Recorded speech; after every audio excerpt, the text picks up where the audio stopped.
এক আল্লাহ ছাড়া কেউ নাই, লা ইলাহা ইল্লাল্লাহু মুহাম্মাদুর রাসূলুল্লাহ সাল্লাল্লাহু আলাইহি ওয়াসাল্লাম। জোরে জোরে চিল্লায় বলা যাবে না মারহাবা। 6 জনের মধ্যে মাত্র 2 জন কালেমা পড়েছিল। নাম হলো হযরত সুফিয়া, আর একজনের নাম হযরত মুল। সুফিয়া বলে, দুনিয়ার মানুষ শুনে নাও, আমি আমার পৃথিবীর মধ্যে কত মানুষের ঘরে গেল, পৃথিবীর মধ্যে নূরে মুহাম্মদ আমার বাবি আমিনার ঘরের মধ্যে আমি যখন প্রবেশ করেছিলাম, যখন আমি একটা নজরে দেখেছিলাম, আমি পৃথিবীর মধ্যে এত নূরের মানুষ, পৃথিবীর মধ্যে এত বড় নিয়ামত আগে পরে কখনো আমি দেখি নাই। দেখার সঙ্গে সঙ্গে আমার দুনিয়ার সমস্ত দুঃখ যত না দূর হয়ে গেছে। জোরে বলো সুবহানাল্লাহ।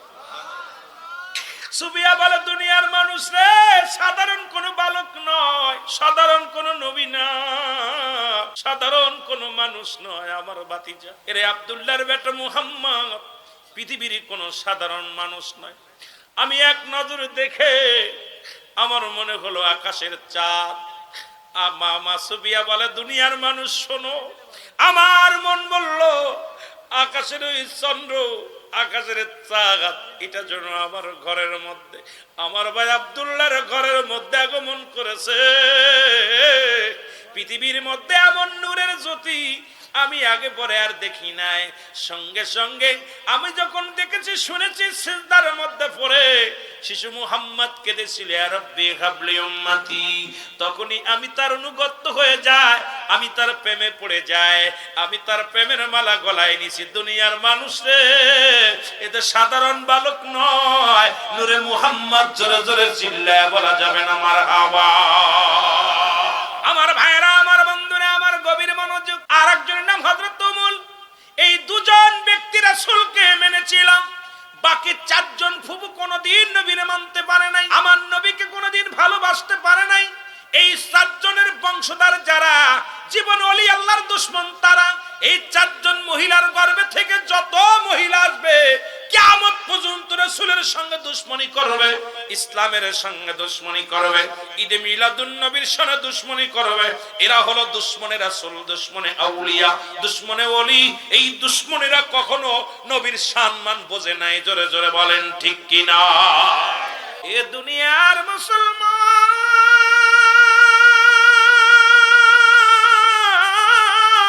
রাসূল এমন নূরের জগৎ, নবীজি এমন নূর। রাসূলের দাদা আব্দুল মুত্তালিব কয়, আমি প্রতিদিন কাবার সামনে দিয়া যাই, লক্ষ্য করে শুনে নেন বাবা, কাবার মধ্যে মূর্তি পূজারি হয়। আমি হঠাৎ করে নবী যেদিন আসলো, নবীর আগমনে সব খুশি, আসমান জমিন খুশি। ঈদে মিলাদুন নবী পায়া ধন্য হলো আসমান, ধন্য হলো জমিন, ধন্য হলো পৃথিবী, ধন্য হলো ফেরেশতা, ধন্য হলো জিন, জন্য হলো সব কুল কায়নাত। কিন্তু ধন্য হতে পারে নাই কিছু মুনাফিকের দল। জোরে বলেন ঠিক কিনা? এই জন্য আল্লাহ কমিনান নাস, হাবিবরে, মানুষের মধ্যে আছে তারা বলবে মায়াকদার ওয়ামিনান নাস, মানুষের মধ্যে আছে মায়াকুলু, তারা বলবে আমান্না, তারা ঈমান আনছে বিল্লাহি, আল্লাহর প্রতি, অবিলাহ বিলাহ খিরাতের প্রতি বিশ্বাস স্থাপন করছে। ওমা হুম বিমুমিনিন,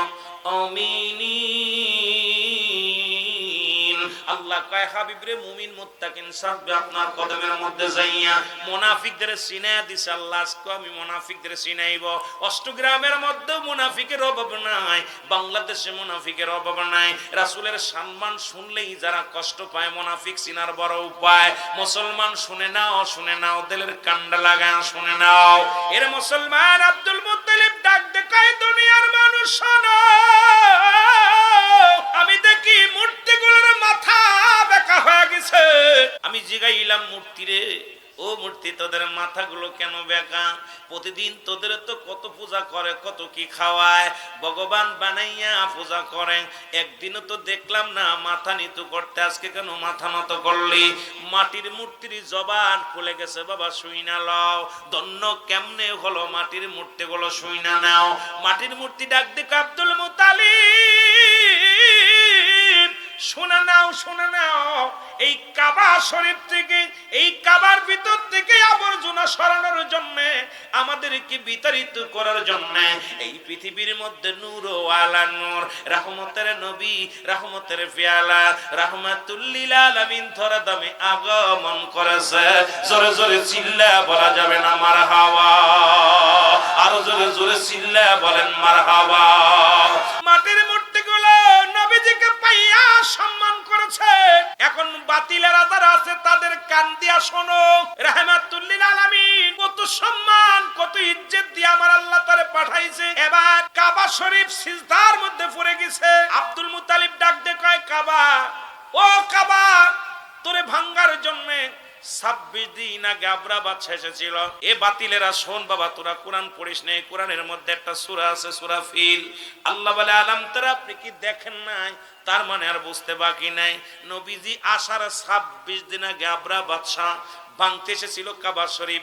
এই সূরা ফিল নামে একটা সূরা আছে, ভালো করে তাফসীরটা পড়ে নেবেন আর কানার দলে দলে বলবেন এটা ভালো করে পড়। সূরা ফিল তো যখন আসছে, এই যে আয়াতটা যখন আমার আল্লাহ এই সূরাটা বলছে, আলাম তারা, আপনি কি দেখেন নাই? আরে কি দেখবে আমার নবী? নবী তো ছিল, আছে, থাকবে, এটা তখন তাদের বিশ্বাস করা লাগবে যে নবী ছিল, আছে, থাকবে, এটা তখন তাদের অন্ধবিশ্বাস হয়ে যাবে। কিন্তু মুনাফিকেরা যারা মানবে না কোনোদিন, তারা আব্দুল মুত্তালিব ডাক দে কয়, কাবা রে, আজ থেকে তোরে 26 দিন আগে ভাঙ্গার জন্য আবরা বাদশা এসেছিল সৈন্য নিয়া, ঘোড়া নিয়া, হাতি নিয়া, তোর একটা ইট খসাইতে পারে নাই, একটু বালু খসাইতে পারে নাই। আজকে রে ও কাবা, আজকে কেন তোর মাথা বেঁকা হয়ে গেছে জানতে চায়। কাবা আব্দুল মুত্তালিব, আব্দুল মুত্তালিব রে, তুমি কি জানো না? তুমি কি জানো না যার খাতিরে আমি কাবার ইজ্জত, যার সম্মানে আমি কাবার এত দাম, আমি কাবার কাবা রাহমাতুল লিল আলামিন এই দুনিয়ার মধ্যে আগমন করেছে। জোরে জোরে চিল্লা বলা যাবে না মারহাবা? শরিয়াতের কিবলা কাবা, আগে কিবলা চিনায়নি তোরে, তারপরে ওয়াজ করি। শরিয়াতের কিবলা হলো কাবা, দুজানের কিবলা হলো রাহমাতুল লিল আলামিন। আগে কিবলা চেন রে মৌলবী, তারপরে ওয়াজ কর, তারপরে ওয়াজ নসিহত শেখ। শরিয়াতের কিবলা হলো কাবা, দুজানের কিবলা হলো রাহমাতুল লিল আলামিন, মুনাজাতের কিবলার শাহজিম। এখন মুনাজাতই তো করিস না, কয় বেদাত, হাত উঠানো যাবে না। তোদের কিতাব একখানা নয়, দুখানা নয়, ওই বাতিলদের কিতাব ফতোয়া দাও বন্ধের মধ্যে, দ্বিতীয় খণ্ড মুফতি শফিক আহমেদের লেখা 24 নম্বর পৃষ্ঠা, তোর বাবার কিতাব যদি থাকে রে বাবা শুই না নাও। কয় 5 ওয়াক্ত নামাজ পড়ে জিয়ারত করে, সর্বলাত আল্লাহর দরবারে দুটি হাত উঠায় দোয়া করা উত্তম সুন্নাত মুস্তাহাব লেখছে। এখন ওদের কিতাব থেকে বাতিলদের কিতাব আমাদের সুন্নিদের কিতাব না, অসংখ্য কিতাব মুসলমান, বুখারী থেকে তিরমিজি শরীফ থেকে অসংখ্য কিতাব রয়েছে, মুনাজাতের কিতাব, দুয়ার কিতাব। এখন শরিয়াতের কিবলা বললাম কাবা, দুজানের কিবলা হলো রাহমাতুল লিল আলামিন, মুনাজাতের কিবলা হলো আরশে আজিম। আর আমরা যারা মুর্শিদকে কিবলা বলি মুসলমান শুনে নাও, মুরিদের কিবলা হলো স্বয়ং পীর কেবলা। জোরে জোরে চিল্লা বলা যাবে না সুবহানাল্লাহ? এ মুসলমান গভীর মনোযোগ। আব্দুল মুত্তালিব পৃথিবীর মধ্যে চোখের পানি ছেড়ে দিয়ে একটা দড়ি বাড়িয়ে আসলেন, এসে ডাক দে বলে, সুবিয়া রে, ও সুবিয়া, কারণ নবীজি আজকে তো চলে আইছে, এজন্য আমি ওদিকে যেতে পারছি না। একটা হলো মিলাদুন নবী, একটা হলো সিরাতুন নবী, একটা হলো হায়াতুন নবী। এখন আমার দেশের মানুষ, ওদিক অনেক মানুষ সিরাতুন নবী মানে, মিলাদুন নবী মানে না। এ জানে হাকিকতই জানে না সিরাতুন নবী কারে কয় আর মিলাদুন নবী কারে কয়। এই হাকিকত যার বুঝার মতো ক্ষমতা নাই, সে আবার কেমন আলেম? যার ব্যক্তি হায়াতুন নবী বুঝার মতো ক্ষমতা নাই, তার আবার সে কেমন আলেম? আমি আপনাদের কাছে কয়েকটা কথা আমি বলে যাই। সুবিয়া রে, ও সুবিয়া, আগে বল, আগে বল, বল রে, ঘরের মধ্যে কি কি হয়েছে আগে বল। সুবিয়া কয়, বাবা, পৃথিবীর মধ্যে যেমন একজন নূর, নূরওয়ালা, নূরের নবী রাহমাতুল লিল আলামিন নূরের পুতুল জগতের মধ্যে আগমন করেছে। বাবা গো, যারে দেখলে ক্ষুধা নিবারণ হয়ে যায়, যারে দেখলে ঘুম হারাম হয়ে যায়, যাকে দেখে আমি সুবিয়া দুনিয়ার শত কষ্ট, শত দুঃখ, যন্ত্রণা দূর হয়ে গেছে বাবা। এ বাবা গো, এই এই পুতুল নূরের পুতুল খানা তুমি কি দেখতে চাও? আব্দুল মুত্তালিব কয় রে জলদি আয় রে আয়। সুবিয়া তোর ওই যে আমিনাকে ডাকতে বলে বাবা সে ঘরের দরজায় দেখতে চাই, নাতিকে দেখতে চাই। দরজায় দাঁড়ায় আব্দুল মুত্তালিব ডাক দে কয় খোদা খোদা আজকে আমার আব্দুল্লাহ দুনিয়ার মধ্যে না, আজকে আমার পৃথিবীর মধ্যে সব চাইতে খুশি যিনি হবেন, সব চাইতে খুশি যিনি হবে পৃথিবীর মধ্যে, যখন কোন সন্তান দুনিয়ার মধ্যে আগমন করে মায়ের চাইতে বাবা বেশি খুশি হয়। বাবা বন্ধু বান্ধবী মিষ্টি খাওয়ায়, বন্ধু বান্ধবকে ডাক দিয়ে বলো ভাই আমার ছেলে হয়েছে, আমার মেয়ে হয়েছে, কত আনন্দ পায়, কত না খুশি তাত্মহারা হয়ে যায়। 10 মাস 10 দিন গর্ভে ধারণ করে, মা যত খুশি না হয় এর চাইতে বাবা খুশি হয়। আব্দুল মুত্তালিব ডাক দেখায় খোদা রে আজকে নূরের চাঁদ ঘরের মধ্যে উদয় হলো রে, অথচ আজকে আমার নবীর বাবা নাই, কারে বাবা বলবো, কারে বাবা বলবো? আব্দুল মুত্তালিব হাতের মধ্যে 2টা কাপড় রাসূলকে দিবে, বড় কষ্ট করে 2খানা কাপড় করাই করে, একখানা জামা একখানা কাপড় পণ্যের কাপড়। সুবিয়া কয় বাবা আপনার হাতের মধ্যে, কয় বাবা আপনার হাতের মধ্যে কি? কয় আমার আব্দুল্লাহর ছেলেরে পরাই পরে এই কাপড়খানা আমি উপহার দিব। আবার আমার আব্দুল্লাহর কলিজার টুকরা সন্তানের এই কাপড় আমি উপহার দিব রে। আমার আব্দুল্লাহ নাই, আমি প্রথম থেকে বকশিশ দেব বড় আশা করে আনছি, আমি হালাল আমি ব্যবসা করে আমি কষ্ট করে কামাই করে কাপড় আনছি।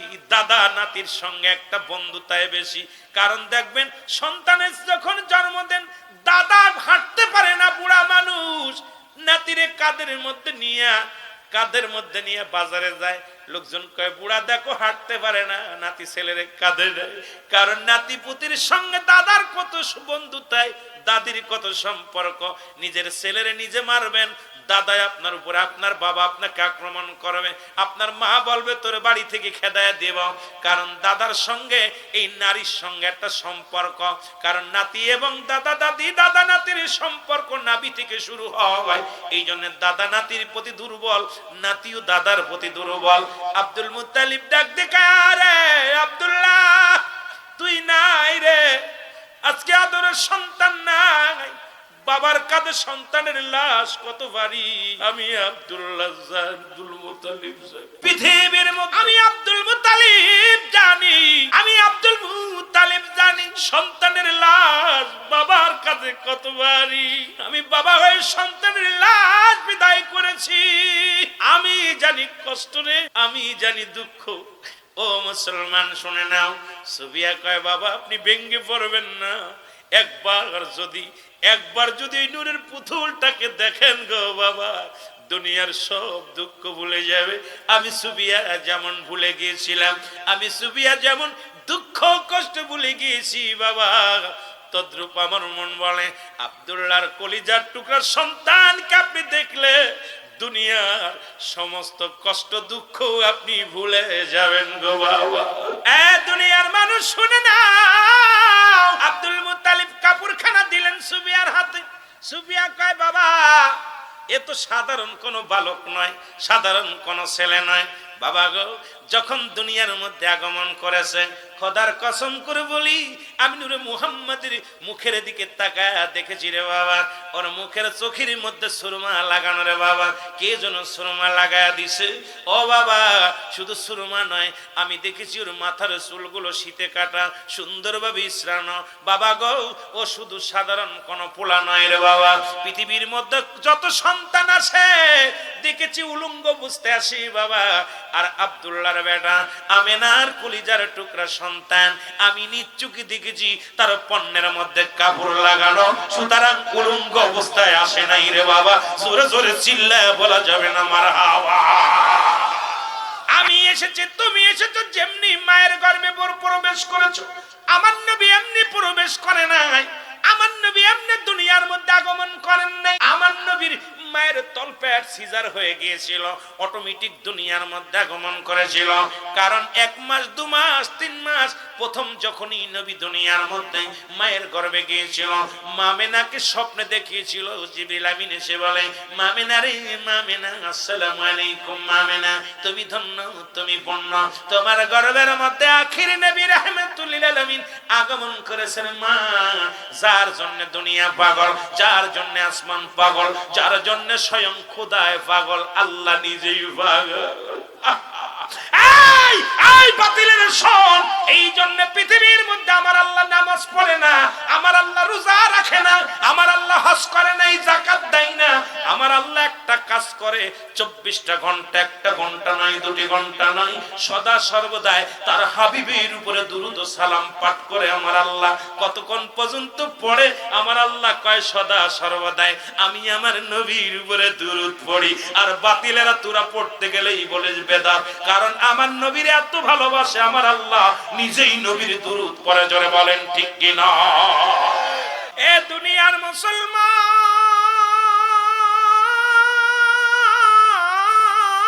কথা বলতেছিলাম, দিলের কান্ডা লাগা শুনে নাও। সুবিয়া বলে, বাবা পৃথিবীর কোন সাধারণ সন্তান নয় গো, পৃথিবীর কোন সাধারণ বালক নয়, সাধারণ কোন মানুষ নয় বাবা, পণ্যের ভিতরে কাবুর, যাকে আল্লাহ পুত পবিত্র অবস্থায় দুনিয়ায় পাঠাইছি। এমন কি বাবা সব সন্তানেরা বাড়ি দুনিয়ার মধ্যে আগমন করে, মাসুম বাচ্চা গুলো, শিশু পুত্র গুলো যখন দুনিয়ার মধ্যে আগমন করে, মা বলে একটা আওয়াজ দেয়।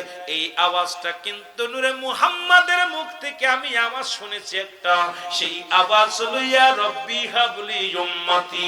জোরে জোরে চিল্লা বলা যাবে না মারহাবা। সুবিয়া কয়, বাবা এই পোশাক কারে পরাইব? কয় লইয়া দাও, এই পোশাকটা দাও, আমার নাতি ছেলেরে দাও। আল্লাহ বলে, হাবিব আপনাকে আমি আগে বকশিশ দিব, আপনি উম্মতের কান্ডারি, আপনার উম্মতের জন্য আমি 7টা জাহান্নাম বানাইলাম, আপনার উম্মতের জন্য আমি 8টা জান্নাত বানাইলাম। এই উপহারটা আমি আপনার হাতের মধ্যে দিব। প্রথম বকশিশ কানা দেয় আমার আল্লাহ, ডাক দিয়ে হঠাৎ করে নিয়ে গেলেন আমার আল্লাহ, নিয়ে ডাক দিয়ে কয়, হাবিব আপনাকে আমি প্রথম বকশিশ দেব দুনিয়ার জিন্দেগিতে, কারণ আপনার দাদা বকশিশ নিয়ে আইছে আপনারা দেওয়ার জন্য, আমি উপহারটা আগে দিব। সেই উপহারটা হলো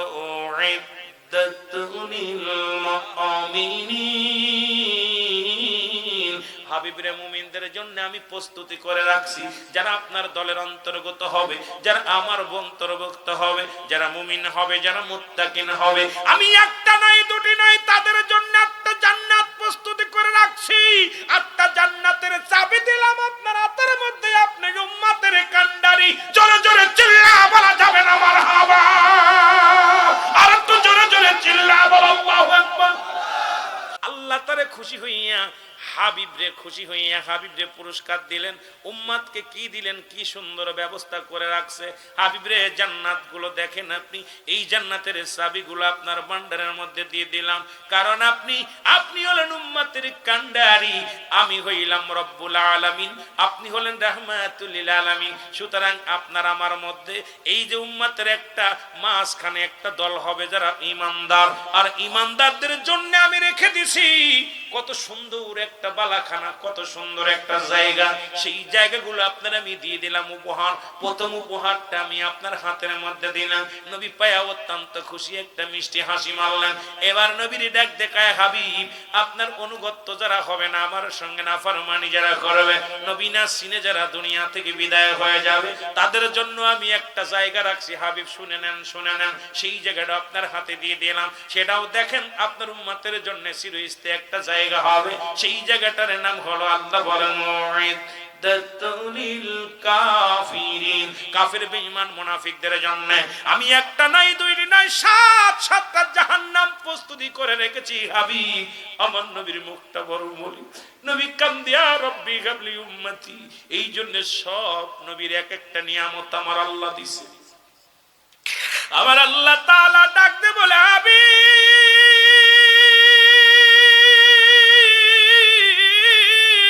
আজকে মিরাজের রজনীতে দুজনের সাক্ষাৎ রে, যত নবী দুনিয়ার মধ্যে পাঠাইলাম সমস্ত নবীদের নবীদেরকে এক একটা পার্সোনাল নিয়ামত আমি দান করেছি। নবী গো, আপনার জন্য একটা নিয়ামত আমি রেখে দিছি। নবী গো, এই নিয়ামতটা আমি আপনাকে দান করব, চান আমার কাছে, চান সেই নিয়ামতটা। নবী কয়, ইয়া রব্বুল আলামিন, আমার মওলা কাদের গনি রে, আমি চাই, আমি চাই, আমার চা হলো ইয়া রব্বি হাবলি উম্মতি, ইয়া রব্বি হাবলি উম্মতি। আমার মওলা ডাক দে কয়, হাবিব,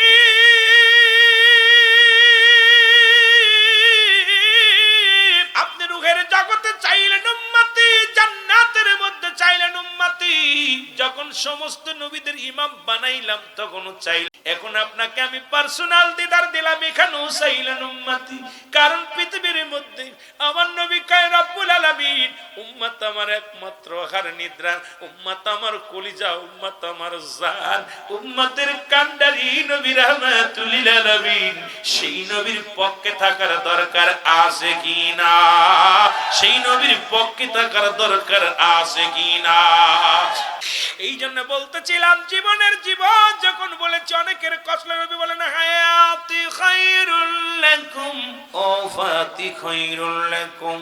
নবী কয়, উম্মতিরা রে, এখন আমার দেশের কিছু মুনাফিক মার্কা আলেম আছে, যারা নবীজি দুনিয়ার মধ্যে আগমন করছে, নবীর সঙ্গে মেশাল দেয়।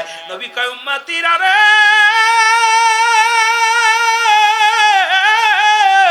এই দুনিয়ার মধ্যে আমি নবী আগমন করলাম আমার উম্মতের কল্যাণের জন্য। শরীয়ত তরিকত হাকিকত মারিফত, কেমনে ভাবে জীবন যাপন করবা, কেমনে ভাবে সংসার জীবন করবা, কেমনে রাষ্ট্র চালাইবা, কেমনে তুমি বিয়ে শাদী করবা, কেমনে পোলাপান মানুষ করবা। এখন আমার দেশের বাতিলেরা কয় নবী বিয়ে করছে, নবী খায়, নবী মানুষ, নবী আমগার মতো মানুষ। এই বাতিলেরা শোন, নবী কয় হায়াতি খায়রুল লাকুম, আমার হায়াতের জিন্দেগিটা হলো উম্মতের জন্য কল্যাণ স্বরূপ। কারণ হায়াতের জিন্দেগিটা, নবী কয়, উম্মতিরা তোমাদের সঙ্গে আমি কথাবার্তা বলেছি, তোমাদের সঙ্গে চলাফেরা করেছি, এই জন্য আমার উম্মতের কল্যাণ স্বরূপ আমি নবীজি। এখন আমার দেশের মৌলবীরা কয় নবী বিয়ে করছে, নবী ছেলে মেয়ে আছে, নবী সংসার করছে। আরে বাতিলেরা শোন, এখন আমার নবী এই দুনিয়ার মধ্যে শরীয়তের মাপকাঠি হলো আমার নবী। এখন আমার নবী কয়, উম্মতিরা শোনো গো, আবার আমি বিদায় নিলাম, ওয়াফাতি খায়রুল লাকুম, আমার ওফাতটা, আমার ইন্তেকালটা হলো আমার উম্মতের কল্যাণ স্বরূপ। পৃথিবীর মধ্যে শুনে নাও, শুনে নাও, কারণ আমার উম্মতিরা যখন পৃথিবীর মধ্যে থেকে আমি বিদায় নিলাম, কারণ আমি এটাও আমার উম্মতের জন্য কল্যাণ স্বরূপ। যে ও বাবা শুনে নাও, শুনে নাও, ও অষ্টগ্রামের বাসীরা শুনে নাও, নবী কয় আমার ওফাতটা, আমার ইন্তেকালটাও আমার উম্মতের জন্য কল্যাণ স্বরূপ। কারণ এই জন্য কল্যাণ স্বরূপ, কারণ পৃথিবীর মধ্যে কোন উম্মত যদি গুনাহের কাজ করে রে, পৃথিবীর মধ্যে যদি কোনো ভালো কাজ করে, নেক কাজ করে, সঙ্গে সঙ্গে আমি নবীজি আল্লাহর দরবারে প্রশংসা করি, আল্লাহ অষ্টগ্রামের জুয়েল আহমেদ, অষ্টগ্রামের আকমাল মিয়া, অমুক মিয়া ভালো কর্ম করেছে, সঙ্গে সঙ্গে আমি নবীজি আল্লাহর দরবারে প্রশংসা করি উম্মতের হইয়া। আবার যদি পৃথিবীর মধ্যে কোনো উম্মত গুনাহের কাজ করে, সঙ্গে সঙ্গে আমি নবীজি আল্লাহর দরবারে ইস্তেগফার করি, ক্ষমা চাই, আল্লাহ অমুক গ্রামে অমুক ব্যক্তি অন্যায় করেছে, তুমি তারে মাফ করে দাও। আজকে আমি আপনাদেরকে ভালো করে বুঝায় দিয়ে যাই, শুনে নাও, অন্যায় করে ছেলে মাফ চায় বাবা, অন্যায় করে গ্রামের ছেলে মাফ চায় বাপ, চেয়ারম্যান মেম্বার যাইয়া, অন্যায় করে উম্মত মাফ চায় আমার নবী। এই নবীর পক্ষে থাকা লাগবে কি লাগবে না? নবী কয় আমার ইন্তেকালটা হলো উম্মতের কল্যাণের জন্য, দুনিয়ায় আগমন করেছে এটা আমার উম্মতের কল্যাণের জন্য। কারণ উম্মত গুনাহ করে, আমি নবী ইস্তেগফার করি, উম্মত অন্যায় করে, মাফ চায় আমি নবী। এই নবীর বিরোধিতা যারা করে এরা কোনোদিন মানুষ হতে পারে না, ইমানদার